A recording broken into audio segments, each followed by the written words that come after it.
बिहार की राजनीति में नीतीश कुमार का चेहरा एक कमज़ोर चेहरा के रूप में देखा जाने लगा है और यह कोई अचानक नहीं हुआ है, बल्कि इसके 50 ऐसे कारण हैं जिसके कारण कि वे इतना कमज़ोर हो गए, उनकी पार्टी की ऐसी स्थिति हो गई है।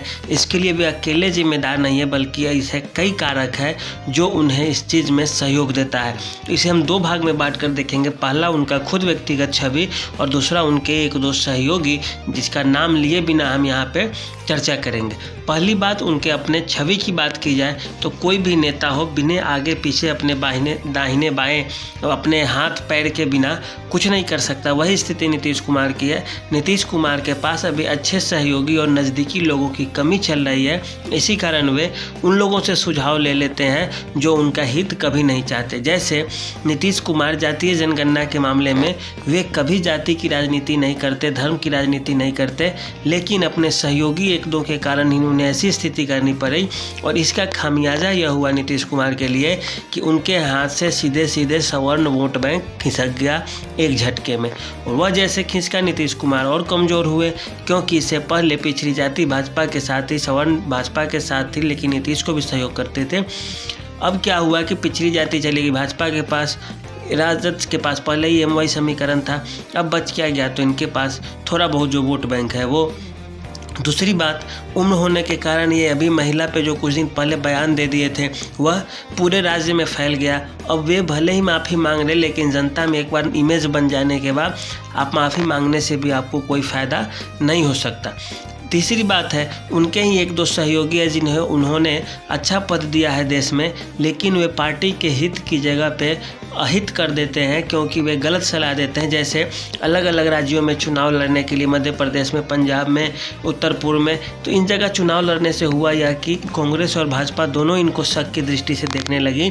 और राजनीति में सब समय पर मजा लेता है, पहले से तो सब हाँ में हाँ मिलाते ही रहता है, यह नीतीश कुमार भी जानते हैं। तो वही उनके जो सहयोगी थे उन्होंने जो सलाह दिया कि आप सब जगह चुनाव लड़िए, इससे हमारा सीट बढ़ेगा, नाम बढ़ेगा, हम प्रधानमंत्री का उम्मीदवार बनेंगे, तो इससे फ़ायदा तो नहीं हुआ लेकिन नुकसान अलग हो गया। तीसरी बात, राजद से सहयोग लेने की भी जो बात है वो उनके एक दो सहयोगियों के द्वारा ही किया गया कि आप मुख्यमंत्री बने रहेंगे, वह मिल जाएंगे, आप भाजपा को छोड़िए।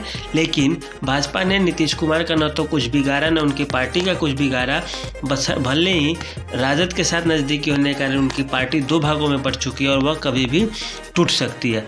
तीसरी बात, चिराग पासवान को लेकर, तो चिराग पासवान उनको कमज़ोर करने का प्रयास आज से नहीं, बहुत पहले से करते आ रहे हैं। पिछले चुनाव में भी उनका जो स्थिति हुआ 45-50 सीटों पर सिमटने का मुख्यमंत्री का, उसका कारण चिराग पासवान ही थे, तो वे भी उनके लिए गड्ढा खोदने का काम कर रहे हैं। और अभी वर्तमान में जो आप मतलब पूछें तो भाजपा और ये जन सुराज जो अभियान चल रहा है प्रशांत किशोर का, वह भी नीतीश कुमार के बदनामी के लिए काफ़ी है, क्योंकि भाजपा जिस तरह से नेताओं को इधर से उधर तोड़ती है, सरकार घेरने का काम करती है, फंड नहीं देती समय पर, राज्य में असंतोष की स्थिति पैदा कर रही है, उससे कहीं ज़्यादा प्रशांत किशोर जन जागरूकता के माध्यम से कि सरकार क्या कर रही है, पैसे कहाँ से ला रही है, कैसे ला रही है, यहाँ पे खनन नहीं हो रहा है, यहाँ पे भ्रष्टाचार के बहुत सारे बोलबाल हैं, वे कह करके नीतीश कुमार की सरकार को सबसे ज़्यादा बदनाम कर दे रहे हैं।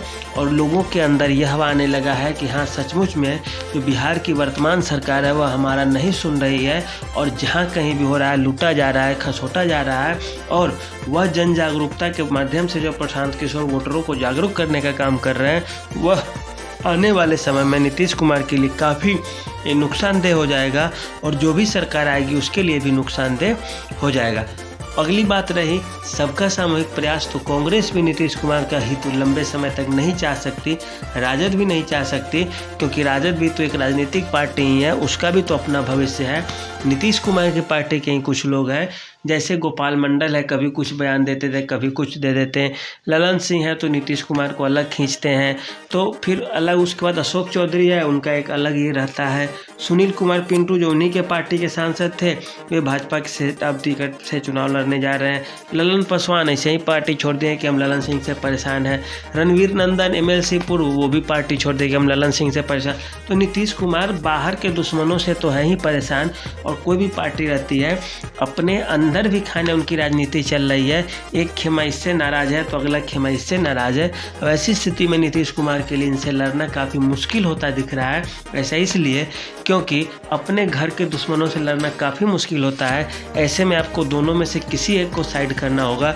या तो आप ललन सिंह को राजनीति से दूर कीजिए, पार्टी से दूर कीजिए, या उन नेताओं को दूर कीजिए जो उनसे परेशान है। एक तीसरा रास्ता बचता है कि दोनों को साइड करके खुद अपने आप को सारा पावर ले लेना। और ऐसी स्थिति में इतना पावर संभालना एक व्यक्ति के लिए संभव नहीं होगा, क्योंकि नीतीश कुमार जी की भी उम्र अच्छी खासी हो चुकी है।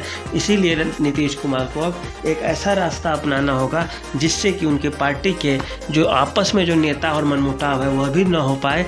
और दूसरी बात, दोनों खेमा अच्छे से संतुलन बना के रह सके, ताकि राजनीति में कोई भी पार्टी जब तक मजबूत रहेगी तब तक राज्य के हित के लिए ही वो काम कर सकती है।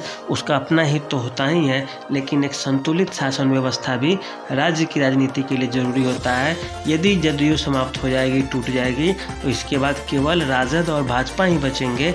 और ये दोनों पार्टियां अपना मनमर्जी से काम करने लगेगी कि कभी आप है तो कभी हम, तीसरे फ्रंट का कोई गुजारा बचेगा ही नहीं। तो इसीलिए अब देखिए नीतीश कुमार कैसे कैसे क्या करते हैं, क्योंकि उन्हें बहुत जगह से तोड़ दिया गया है।